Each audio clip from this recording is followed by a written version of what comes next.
গ্রামের সব কিছুই টাটকা। গ্রামে একেবারে যা খাবেন সব ফরমালিন মুক্ত।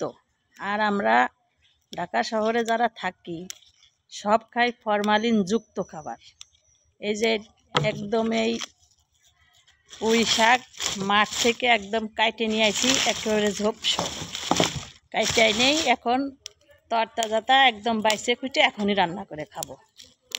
মানে এর মতো শান্তি গ্রামে যারা থাকে তারাই শুধু বোঝে যে এর মতো শান্তি কোথাও নাই।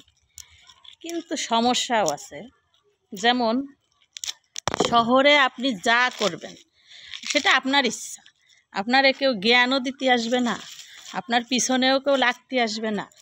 আর গ্রামের ভাইরে ভাই, মানে কান কথা এর কানে ওর কানে, ওর কথা ওর কাছে, ওই চাষির কথা ওই খালার কাছে, ওই কুকুর কথা ওই মার কাছে, মানে একটা আর একটার সাথে একদম সবসময় লাগাই দেয়। ও চাষি শুনছো অমকের মাই এই করিছে, অমকের বউ এই করিছে, ওরা তো সারা রাত স্বামী স্ত্রী ঝগড়া করিছে, আবার দেখলাম সকালে মিল হয়ে গেছে। এই রমের কেউ রে দেখি না, এরা লোকে বেনিলেছি। মানে ভাই রে ভাই, গ্রামের মানুষের মন মানসিকতা যে কেমন, আমি এই যে প্রায় 1 মাস হয়নি, 20-25 দিন মনে হয় হয়েছে আইসি, আইসে দেখতেছি যে বাবারে বাবা, গ্রামের মানুষের মানে মন এতটা নিচু নিচু, আমি বলবো নিচু। এরা হচ্ছে খারাপ মনের অধিকারী সবগুলো। এদের নিজেদের যদি ছিদ্র 100টাও থাকে তাতে কোনো সমস্যা নাই।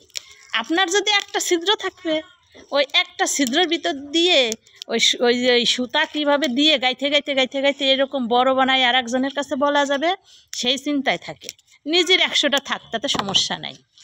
এখন আমার মনে হয় যে প্রথম ভাবছিলাম যে গ্রামই মনে হয় ভালো, এখন মনে হচ্ছে শালা শহরই ভালো। শহরে এই কান কথা লাগানোর কারুর কোনো নাই, সময় নাই। সব অফিস, সবাই কর্মব্যস্ততা, ওই চোখ মুছতে মুছতে বাসায় এসে রান্না করে খাই, আবার পরের দিন অফিসে যাবি। এই ফ্ল্যাটে কী হচ্ছে ওই ফ্ল্যাটের মানুষ জানে না, ফ্ল্যাট কি, এই রুমে কী হচ্ছে ওই রুমের মানুষও খোঁজ নিতে আসে না কোনো দিন। তো এটা আমার বাস্তব অভিজ্ঞতার কথা শেয়ার করলাম, আপনারা আপনাদের মতামত অবশ্যই জানাবেন। তো গ্রামে থাকলে তরতাজা খাবার খাওয়া যায় ঠিকই, খাবারের সাথে একটু কুটনা কথাও শুনতে হয়, মানে বউদের জন্য বেশি।